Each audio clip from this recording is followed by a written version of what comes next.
What's good, superstars? Back with another video. Today I'm going to tell the story about what happened to us with Air Canada. There was an Air Canada strike, if you're not familiar, back in August, and we were severely impacted.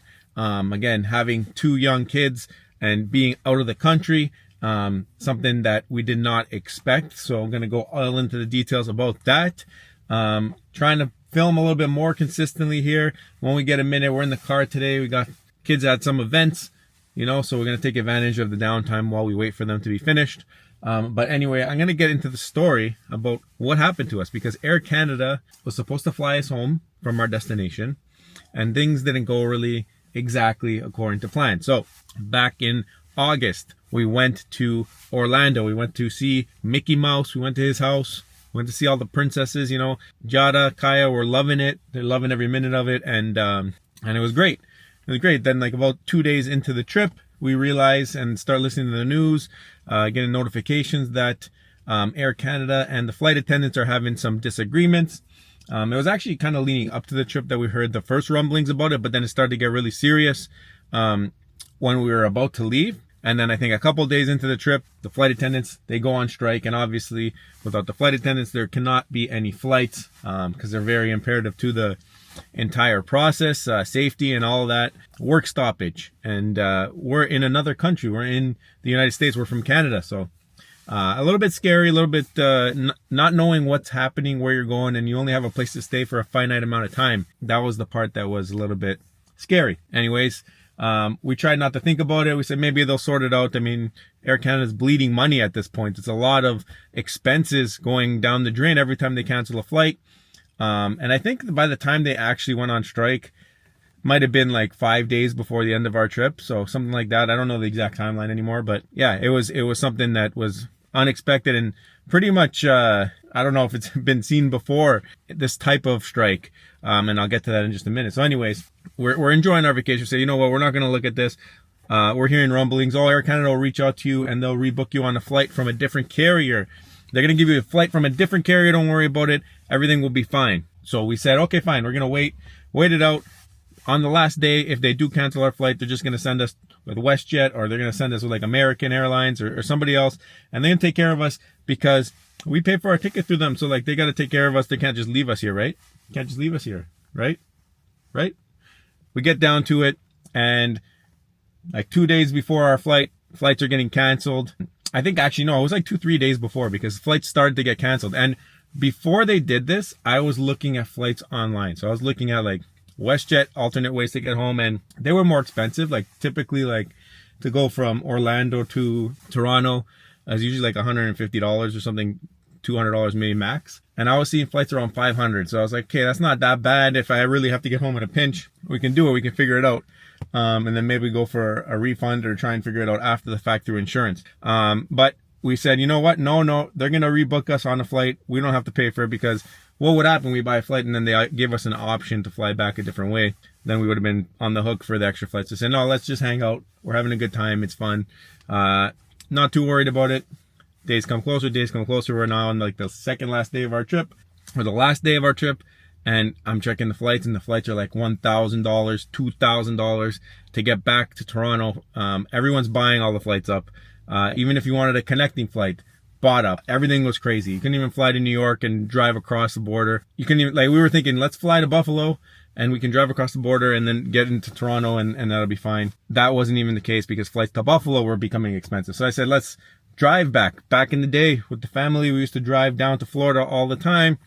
Not ideal with two young kids, but in emergency circumstances might be something that you do. Start inquiring about car rentals. So many people were renting cars out of MCO, which is the Orlando airport, that they were renting them one way. So you pick it up and you drop it off in a different place. I guess they must have hit their quota on how many could be allowed one-way rental. No more one-way rentals. Could not take cars out of the state anymore. You cannot drop them off out of the state. So you would have to drop it back at the same place you picked it up. So now we can't even drive back. And this is a day before we're supposed to leave on a plane.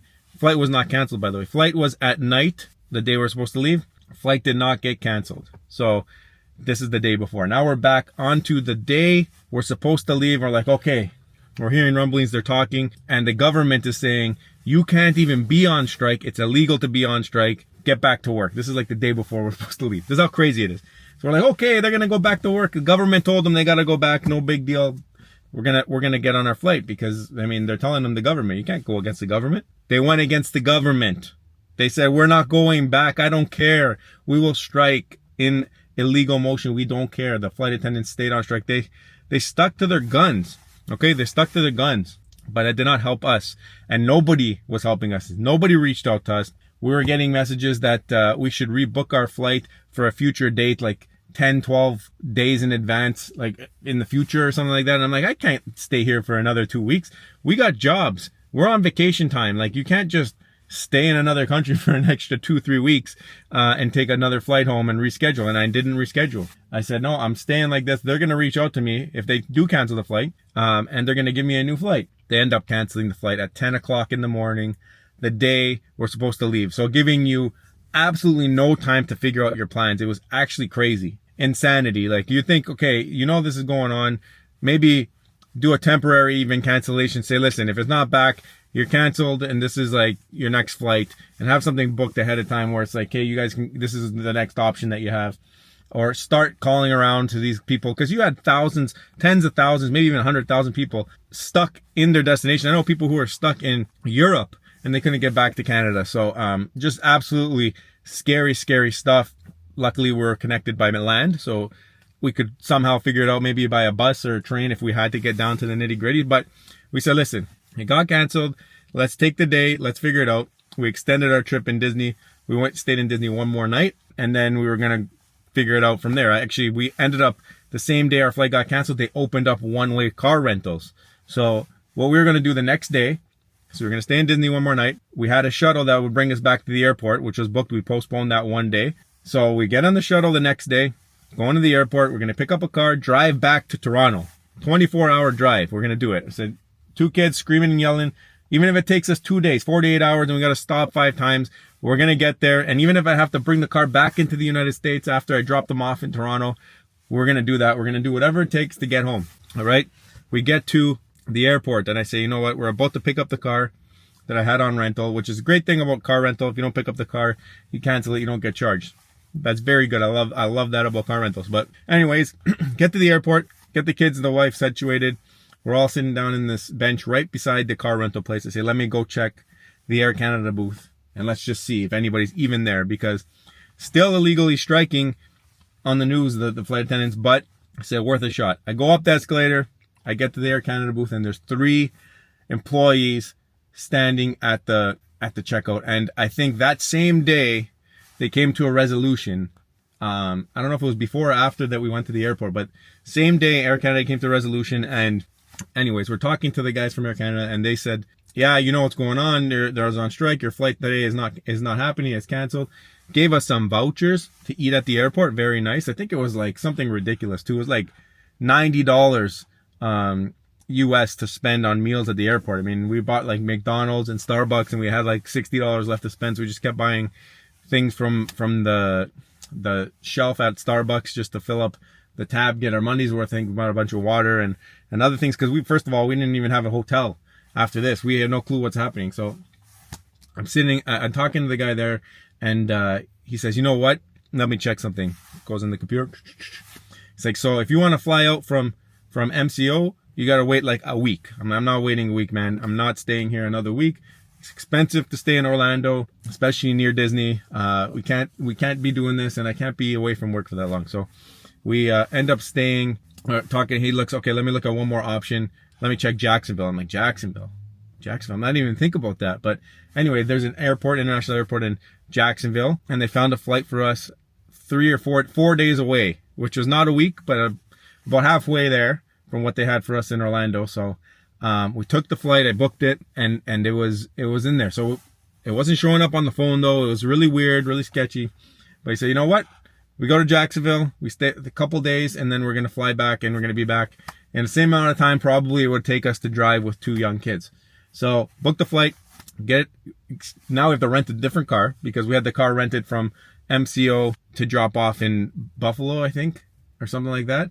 I had to change it now to drop it off in Jacksonville. So we picked up the car, got the car seats, got the kids in the car, drove 3 hours. They slept the entire time. It was the best drive ever. 3 hours of quiet drive. We get to Jacksonville. While we're on the way to Jacksonville, we're booking the hotel because we don't even know where we're staying. We don't even have a place to stay. We're booking the hotel. All these costs, by the way, expenses. We're gonna have to eat somewhere. We're gonna have to 3-4 days of eating, all this stuff.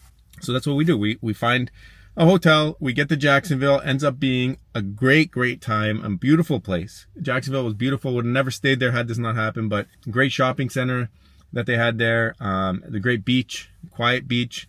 We stayed at a nice beachfront hotel. It was beautiful, and extra couple days to the trip. A little bit of a stressful time before that, but once everything was settled, we got in our hotel. We had these expenses either way. We calmed down a little bit, and now it was, is this flight actually going to take off for us on the day we were supposed to take off? So we stay in Jacksonville. We spend time at the beach. We go to the mall. We do all that stuff. We buy groceries so we can eat. We're maintaining all the receipts because we don't know what's going to happen. We go on the plane. Plane is actually going to take us away. This is now 4 days after they settled.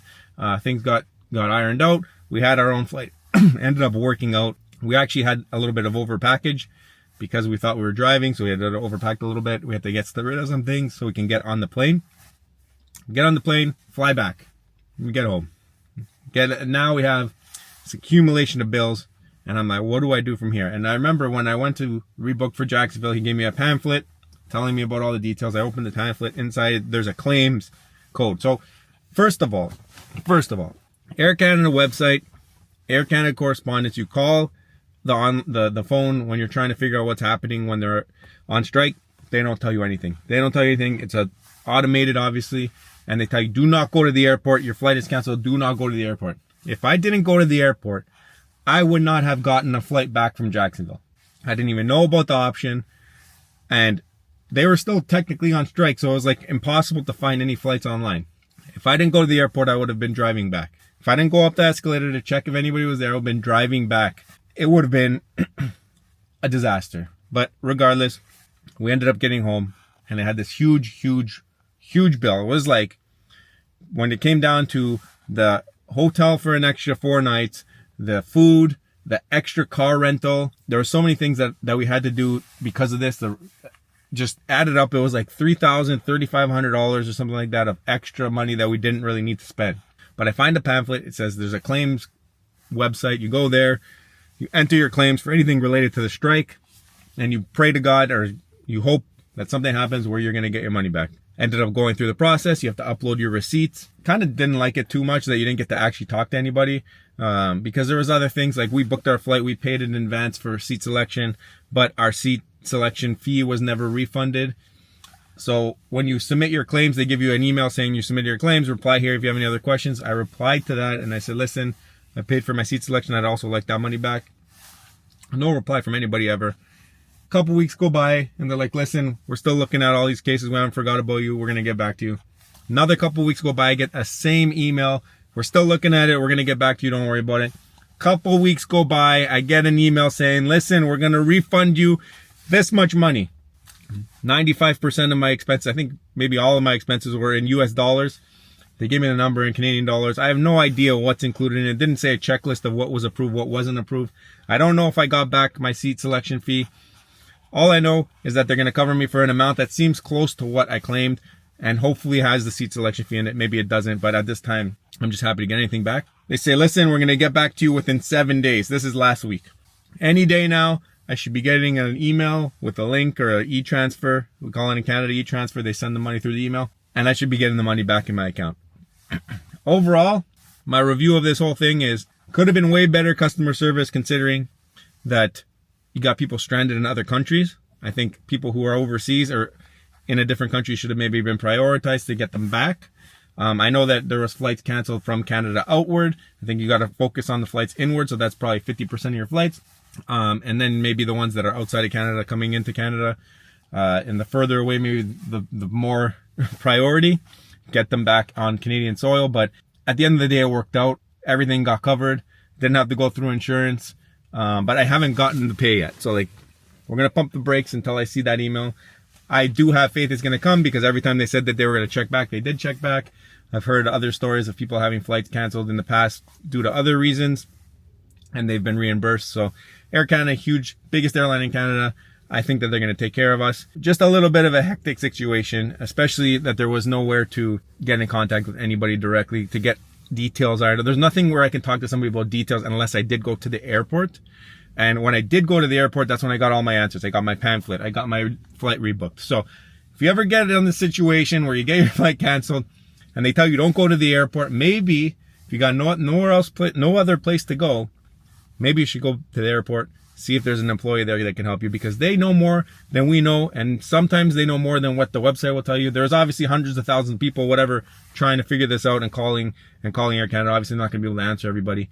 But when I did go to the airport, the people in that area are the people who can deal with me directly. So I think it was a good call, and I think I would always go to the airport in any situation like this. If you like that story time about the Air Canada strike, and I guess I'll follow up maybe in another vlog or something, let you guys know if I do get that payday covering my expenses. But it's a little bit of a different story time, a little bit of a monologue talking to the camera. My voice is getting dry. It's getting dry. I'm gonna have to sip on some water here, but just wanted to give my experience, let you guys know how the Air Canada situation, the Air Canada strike went for me, and hopefully enjoyed my story. Maybe you guys have some stories about it. Maybe you guys experience the same thing. I'd love to hear from you if there's any of you who are watching this that went through something similar. Did you get reimbursed? Did you have issues? Did you have the same issues as me? Did you only get it sorted because you went to the airport? Did you get it sorted another way? I'd love to hear in the comments. Let me know. And guys, we'll see you in the next one. I love you. Bye.